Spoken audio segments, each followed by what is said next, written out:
The impact show में आप सभी का स्वागत है। मैं हूं रजत अवस्थी और आप देख रहे हैं इम्पैक्ट भारत टीवी। आज हम एसआईआर पर विस्तार से बात करेंगे और आपको बहुत सारी जानकारी उस पर देने वाले हैं। आज मुझे जरूरी लगा क्योंकि एसआईआर की प्रक्रिया चल रही है। बिहार में हुई, अब बंगाल और उत्तर प्रदेश समेत 12 राज्यों में लगभग चल रही है ये प्रक्रिया। एसआईआर है क्या? एसआईआर वोटर लिस्ट का एक आप शुद्धिकरण मान सकते हैं। जो लोग अब इस दुनिया में नहीं हैं या जो लोग पलायन कर गए हैं, एक जगह से दूसरी जगह शिफ्ट हो गए हैं, वहां भी उनके वोटर लिस्ट में नाम है और दूसरी जगह भी वोटर लिस्ट में नाम है।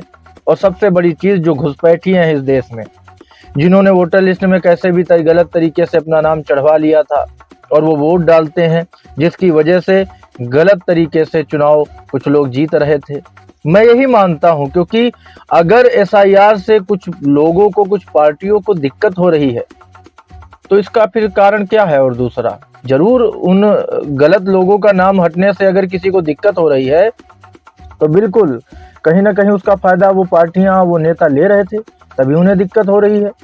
तो मेरा मानना है व्यक्तिगत तौर पर भी और इस देश की भलाई के तौर पर भी कि एसआईआर बहुत ही जरूरी प्रक्रिया थी, जो होनी जरूरी थी। बिहार में जब एसआईआर हुआ, राहुल गांधी सबसे पहले मैदान में आए और जो विपक्ष के पार्टियां हैं जिन्होंने गठबंधन घोषित कर रखा है, वो आ गए मैदान में। उन्होंने कहा कि एसआईआर की वजह से बहुत सारे वोट काट दिए जाएंगे, बीजेपी अपना फायदा लेने के लिए एसआईआर करा रही है। चुनाव आयोग ने बार बार ये जानकारी दी कि ये एक प्रक्रिया है और चुनाव आयोग जो है इसको स्वतंत्र रूप से कर रहा है ताकि वोटर लिस्ट को शुद्ध किया जा सके। अब इसके कई पहलू हैं। एक तो बिहार चुनाव में इसका मुद्दा उठाना था कैसे भी विपक्ष को, तो उसने इसको इस्तेमाल किया। राहुल गांधी तो इस पर रोज एक हाइड्रोजन बम फोड़ने आते थे, ये वोटर लिस्ट, वो वोटर लिस्ट। और चुनाव आयोग ने उनसे बार बार कहा कि अगर आपके आरोप सही हैं तो आप कोर्ट चले जाइए, आप हलफनामा दीजिए और आप आरोप साबित कराइए और कोर्ट अपना निर्णय लेगा।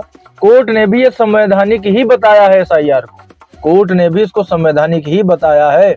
और उसके बाद चुनाव आयोग ने बाकी कई राज्यों में इस प्रक्रिया को आगे बढ़ा दिया।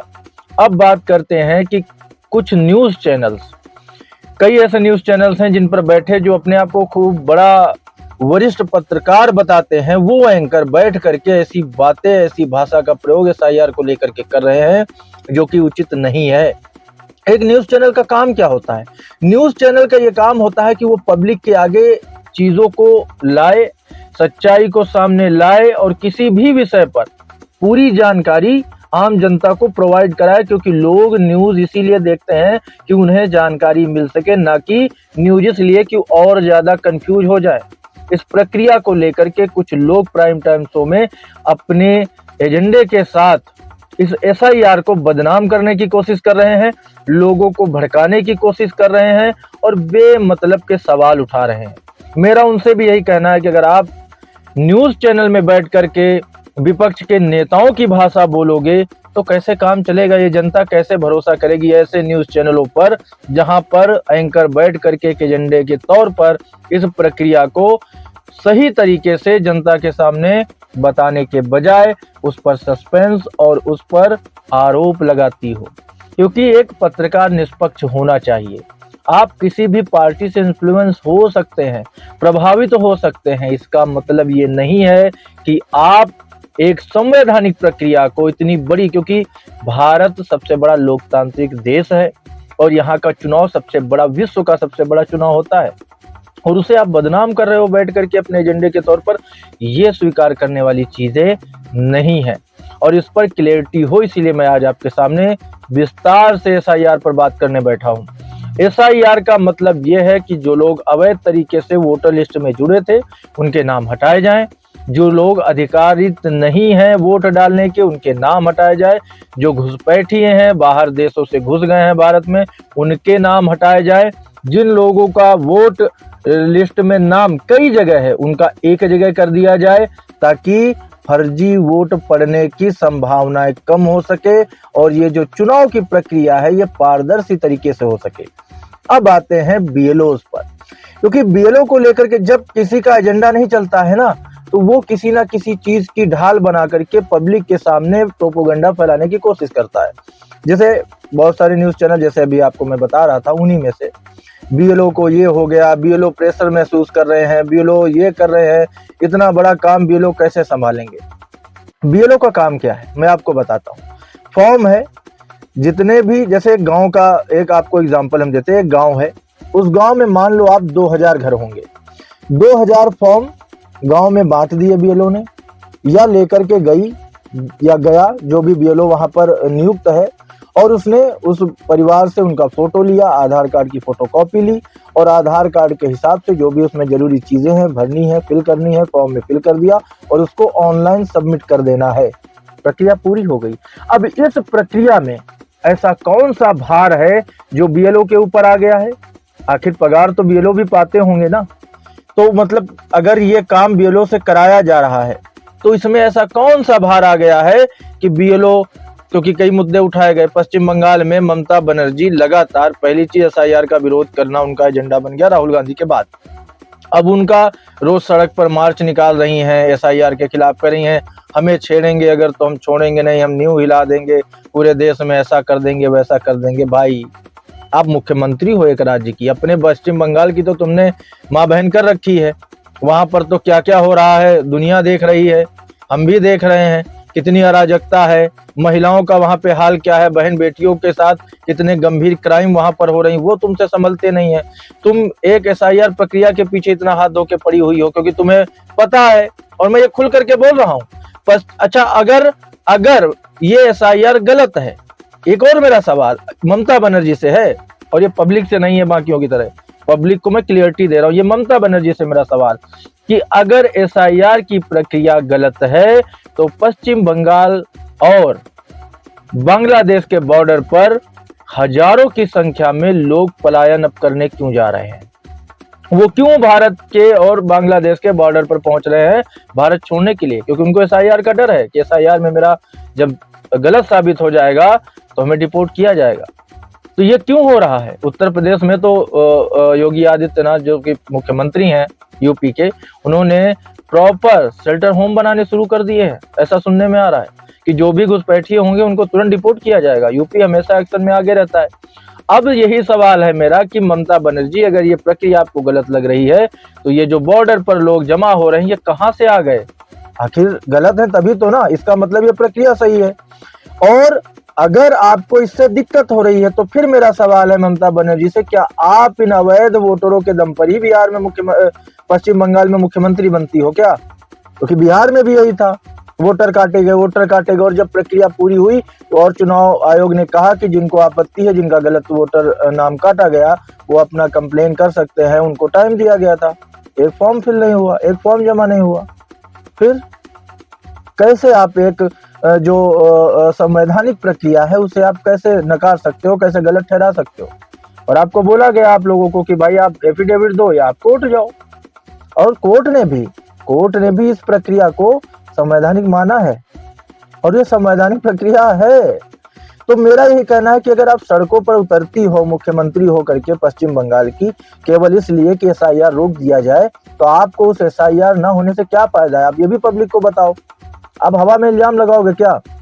आप लोग चुनाव हारते हो तो बीजेपी जिम्मेदार, आप लोग चुनाव हारते हो तो चुनाव आयोग जिम्मेदार, आप लोग चुनाव हारते हो ईवीएम जिम्मेदार, आप लोग चुनाव हारते हो तो जनता जिम्मेदार।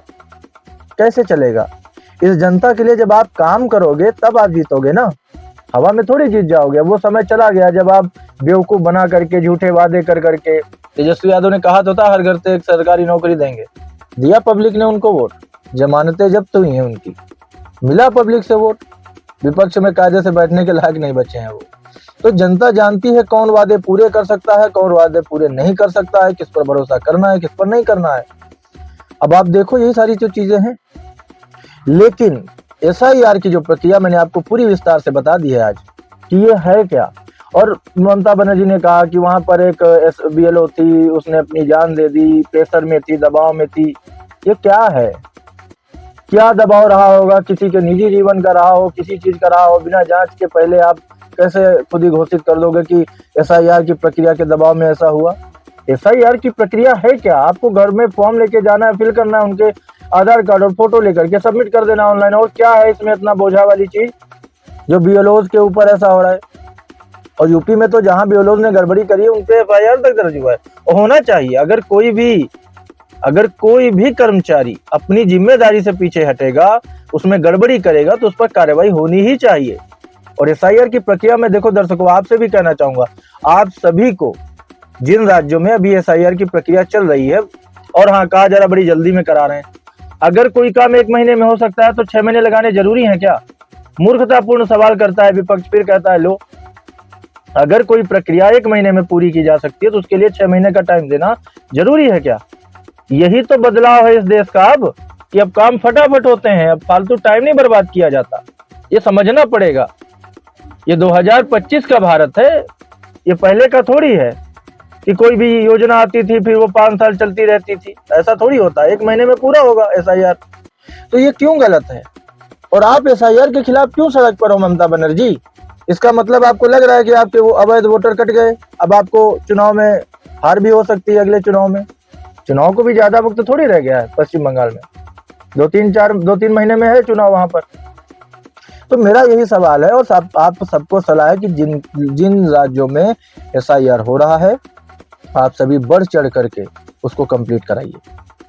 प्रत्येक व्यक्ति अपना फॉर्म जरूर जमा करे और ये प्रमाणित हो जाएगा कि कौन सही है कौन गलत है। और गलत लोगों के नाम तो कटने चाहिए ना। इसके लिए हमारे देश की जनता में से कौन ऐसा होगा जो ये कहेगा कि नहीं यार, नहीं कटना चाहिए गलत लोगों के नाम? बिल्कुल कटने चाहिए, शुद्ध होनी चाहिए। हमारी वोटर लिस्ट शुद्ध होनी चाहिए। ये एक लोकतांत्रिक प्रक्रिया है, इसमें सभी को हिस्सा लेना चाहिए। और ममता बनर्जी, सड़क पर अगर आप महिलाओं की सुरक्षा के लिए उतरते तो मुझे बड़ा अच्छा लगता। वहां पर बेटियों का जो हाल है, इतनी बड़ी बड़ी वारदातें होती है, अगर आप उस पर इतने जोश के साथ कुछ बोलते, रैली करते, सड़क पर प्रदर्शन करते तो मुझे अच्छा लगता।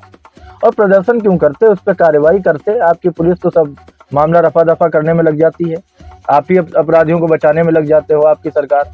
तो अगर उस पर आप एक्शन लेते तो मुझे ज्यादा खुशी होती, बजाय इसके कि आप एक संवैधानिक प्रक्रिया जो की जा रही है चुनाव आयोग के द्वारा, उसके लिए आप सड़कों पर हो। ये बड़े दुख की बात है। वैसे चलते चलते मैं आप सबसे यही कहना चाहूंगा कि ये जो प्रक्रिया है पूरी तरह संवैधानिक है, पारदर्शी है, और हमने इसका कायदे से जांच पड़ताल की है, तब आज मैं आपके सामने आकर के ये चीजें बता रहा हूँ। आप सभी इसमें हिस्सा लें, SIR जरूर कराएं, और हमारे देश की वोटर लिस्ट शुद्ध होनी चाहिए। ये हम सबकी जिम्मेदारी है और हम सबका कर्तव्य भी है।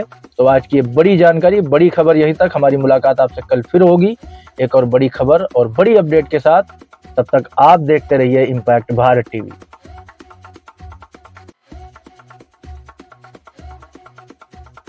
आप देख रहे हैं इम्पैक्ट भारत टीवी।